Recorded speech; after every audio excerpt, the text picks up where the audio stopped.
ఆదిశేషుడు భూభారాన్ని వహిస్తున్నాడని ప్రసిద్ధి.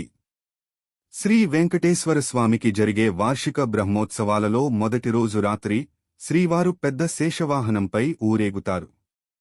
ఈ స్వర్ణ శేషవాహనానికి 7 పడగలుంటాయి. అది మనకు కనిపించని దృశ్యం. ఈ సన్నివేశాన్ని మనకు చూపించడానికా అన్నట్లుగా శ్రీమన్నారాయణుని అభీష్టం ప్రకారం ఆదిశేషుడు సువర్ణముఖరీ నదీ సమీపాన శేషాద్రిగా రూపొందాడు. శేషాచలాన్ని వరాహపురాణం ఇలా వర్ణించింది. శ్రీమన్నారాయణుని క్రీడాపర్వతమైన నారాయణగిరి 3 యోజనాల వెడల్పు, 30 యోజనాల పొడవు కలిగి ఉంది.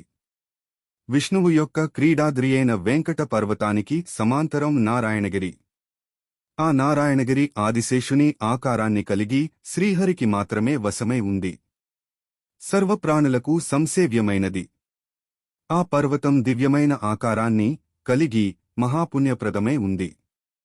చిత్తూరు జిల్లా నుండి కర్నూలు జిల్లా వరకు ఎర్రమల, నల్లమల అడవులలో ఏర్పడిన పర్వతాలు విహంగ వీక్షణమున సర్పాకృతిలో కనిపిస్తాయి.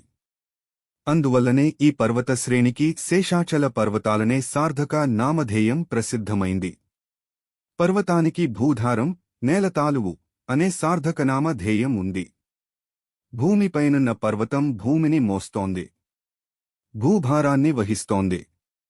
ఆదిశేషుడు భూమికి కింద, పైన ఉండి భూమిని మోస్తూ భూమికి ఆధారంగా ఉన్నాడు. ఆదిశేషుని యొక్క 7 పడగల వలె ఉన్న 7 కొండలున్నాయి. వీటిపై శిరోభాగాన వెంకటేశ్వరస్వామి, వక్షస్థలాన అహోబిల నృసింహస్వామి, పృచ్ఛభాగాన శ్రీశైల మల్లికార్జునస్వామి వెలసియున్నారు. ఈ విషయాన్ని బ్రహ్మాండ పురాణం వర్ణించింది. ఆదిశేషుని యొక్క మనులలో ప్రకాశిస్తున్న పడగల ప్రదేశమే వెంకటాద్రి. దాని నామాంతరమే శేషాద్రి, వృషభాద్రి, నారాయణాద్రి మొదలగునవి. శేషుని వక్షస్థలమే సర్వసిద్ధులను ఒసగే నృసింహుని నివాసస్థానమగు అహోబిల క్షేత్రం. వెంకటాద్రికి ఉత్తర భాగం ఆదిశేషుని తోకయే ఉన్నది. ఈ పృచ్ఛభాగాన గల ప్రదేశం శ్రీశైలమనే పేరుతో ప్రసిద్ధం. ఈ విషయాన్నే భవిష్యోత్తర పురాణం ఇలా వివరించింది.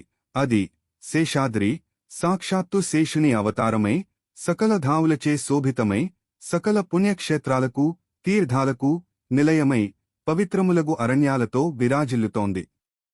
దాని ముఖం వెంకటగిరి, నడుము నృసింహ పర్వతముగా, ఆహోబిలంగా, తోకభాగము శ్రీశైలంగా వెంకటాచలమనే పేరుతో ప్రసిద్ధమై ఉన్నది.